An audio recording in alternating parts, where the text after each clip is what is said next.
Ողջույն սիրելի հայրենակիցներ, հարգելի գործընկերներ։ Չէի նախատեսել անդրադառնալ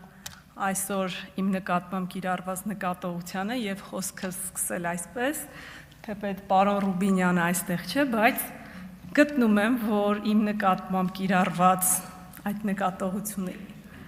իրավաչափ եւ արդարացի չէ։ Արդարացի չէ ինչի համար, քանի որ մինչ այդ, այսինքն ինձ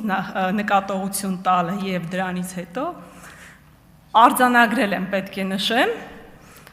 փաստացի 15 անց տեղից միջամտել են, ժամային առումով եմ արձանագրել, անձանց անուններով եմ արձանագրել, սակայն իրենց որևիցե նկատողություն չի տրվել։ Թող արդարությունը, անարդարությունը դա լինի, քավլիցի։ Քանի որ առաջին անգամ եմ այստեղից ելույթ ունենում, պետք է նշեմ, որ Հայաստանի Հանրապետության ազգային ժողովի ամբիոնը միայն խոսքի տեղ չէ, ինձ համար դա սկզբունք եմ ընդունելու։ Այն պատասխանատվության, հաշվետվողականության և պետական մտածողության խորհրդանիշ է, թերևս կառույցի սկզբնական և իրական նշանակությունը այդ է եղել և պիտի ձգտենք այն վերականգնելուն և պահպանելուն։ Այստեղ հնչող յուրաքանչյուր խոսք պետք է ծառայի Հայաստանի Հանրապետությանը և նրա քաղաքացիներին։ Այս դահլիճ եմ եկել ժողովրդի վստահությամբ, այս վստահությունը նախ և առաջ ընդունելով որպես մեծ պատասխանատվություն, պարտավորություն լսելու, պաշտպանելու և ծառայելու։ Երկար տարիներ իմ գործունեությունը կապված է եղել իրավունքի, արդարության և մարդու արժանապատվության պաշտպանության հետ։ Այդ ճանապարհն ինձ սովորեցրել է մի պարզ ճշմարտություն. ուժեղ պետություն հնարավոր չէ կառուցել առանց անկախ դատարանի, օրենքի գերակայության և ազատ քաղաքացու։ Մենք կարող ենք ունենալ տարբեր քաղաքական հայացքներ, լինենք տարբեր կուսակցությունների անդամներ, բայց իմ խորին համոզմամբ պետական շահը պետք է միշտ լինի վեր կուսակցական շահից, իսկ ժողովրդի վստահությունը ցանկացած քաղաքական հաշվարկից։ Երբեք չեմ պատկերացրել, որ վախի ազդեցության ներքո կարելի է կառուցել պետություն, վստահությունն է կառուցում պետություն, արդարությունն է ամրացնում պետությունը, օրենքի նկատմամբ հավասար վերաբերմունքն է ուժեղացնում պետությունը։ Այս դահլիճում լինելու եմ այն քաղաքացիների ձայնը,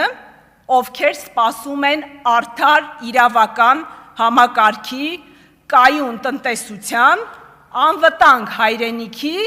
և արժանապատիվ կյանքի։ Խոսելու եմ այն մարդկանց անունից, ովքեր երբեմն կարծում են, որ իրենց ձայնը լսելի չի։ Այդ ձայնը պետք է հնչի այստեղ ազգային ժողովում։ Համոզված եմ, որ քաղաքական տարաձայնությունները երբեք չպետք է վերածվեն հասարակության պառակտման, քանզի ատելության կոչերով հասարակությունը պառակտողը պետության թշնամին է։ Մեր բանավեճերը կարող են լինել շատ սուր, սակայն մեր նպատակը պետք է լինի միայն ու միայն մեկը՝ ավելի ուժեղ, արդար և իրապես անվտանգ Հայաստան ունենալը։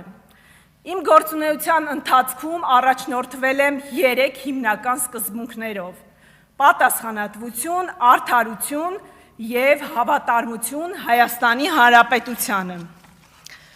Դադարեցնելով ինձ շատ հոգեհարազատ դարձած փաստաբանի մասնագիտական գործունեությունը, այստեղ գտնվելու նպատակը բնավ դատարկ բանավեճերի մասնակցելը, անհիմն մեղադրանքներ հնչեցնելը եւ լոկ խոսելը չէ, այլ խոսքը գործով ապացուցելը, լուծումներ առաջարկելը, ժողովրդի խնդիրները բարձրաձայնել ու այնպես աշխատելն է, որ մեր գործն ավելի բարձր խոսի, քան մեր խոսքերը, քանզի գործն է ամենահամոզիչ խոսքը։ Եվ ինչպես նշեցի, իմ խոսքերին հավատարիմ մնալով, չշեղվելով օրակարգից, թեպետ հարգելի պատճառով իմ գործընկեր Արամ Վարդևանյանը բացակայում է դահլիճից,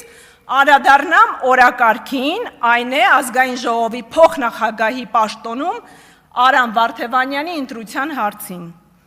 Ցանկանում եմ խոսել պարոն Վարդևանյանի մասին, նախ որպես գործընկեր, կուրսընկեր եւ մարդ,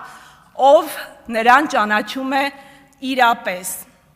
Իմ մասնագիտական ճանապարհի սկզբից ի վեր ճանաչել, իսկ հետագայում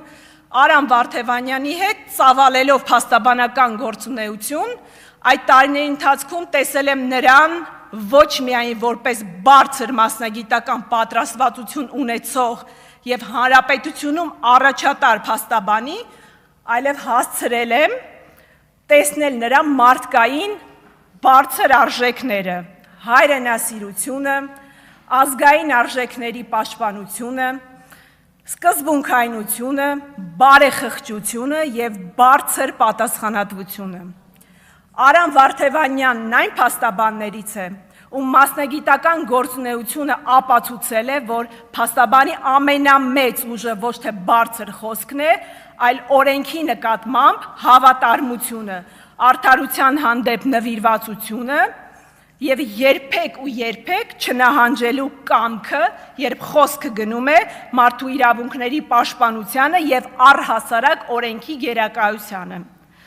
Այսօր, երբ քննարկվում է պարոն Վարդևանյանի ազգային ժողովի փոխնախագահի պաշտոնում ընտրության հարցը,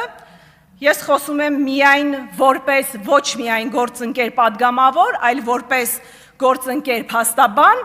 եւ եկեք փաստենք, որ պարոն Վարդևանյանը այո առաջատար է Հայաստանում իր մասնագիտական գործունեությամբ։ Եթե մարդը, ով առաջատար է մի ոլորտում, որտեղ իրապես նրա մասնագիտական գործունեությունն ավելի քան պահանջված է եւ որից նա հրաժարվում է եւ այսօր իր ներկայությամբ ապահովել է ազգային ժողովի դահլիճը, ապա անխոս նրա գործունեությունը այստեղ միջակություն ցույց տալը կամ ուղղակի պաշտոն զբաղեցնելը չի կարող լինել։ Իմ խորին համոզմամբ մեր խորհրդարանին անհրաժեշտ են այնպիսի ղեկավարներ, ովքեր իրենց հեղինակությունը կառուցել են ոչ թե բազմապիսի պաշտոններ զբաղեցնելով, քաղաքական կապերով, կենսագրություններում կրթության մասին պարծենալով, այլ երկար տարիների ազնիվ աշխատանքով, սկզբունքայնությամբ եւ առավելագույնի ձգտման կարողությամբ։ Շատ հաճախ հնչած ելույթներով կարծես թե փորձում են ամեն կերպ արատավորել պարոն Վարդևանյանի քաղաքական ուղին։ Բայց հարգելիներս, եկեք ֆիքսենք։ Պարոն Վարդևանյանի ողջ քաղաքական հետագիծը եղել է հանուն եւ հօգուտ Հայաստանի Հանրապետության գործելու, հանուն արդար դատաիրավական համակարգ ստեղծելու եւ բացառապես հանուն իրավունքի գերակայությունը հաստատելու։ Ընդդիմությունից ընդդիմություն դառնալը, ընդդիմությունից ընդդիմություն, չեմ կարծում, որ հանցանք կամ էլ պարծավանքի արժանի քայլ է։ Եվ նախքան պարոն Վարդևանյանի կենսագրությունն ու քաղաքական ուղին ամեն օր մեջ բերելը, շրջվենք եւ տեսնենք, թե ովքեր են նստած ձեր կողքին, թե ինչ քաղաքական ուղի են անցել ու ինչ ճամբարներ փոխելով են հայտնվել ձեր կողքին։ Եվ ավարտելով խոսքս ուզում եմ ասել, թող Աստված պահապան լինի Հայաստանի Հանրապետությանը, խաղաղություն պարգևի մեր ժողովրդին, իսկ այս դահլիճում գտնվող յուրաքանչյուրիս իմաստություն, հեռատեսություն եւ պատասխանատվության զգացում մեր կողմից կայացրած յուրաքանչյուր որոշման հարցում։ Շնորհակալ եմ։ Հարգելի գործընկերներ, խնդրում եմ զբաղեցրեք ձեր տեղը։ Հարգելի գործընկերներ, այսօր մեր նիստը մոտեցավ ավարտին, մենք կշարունակենք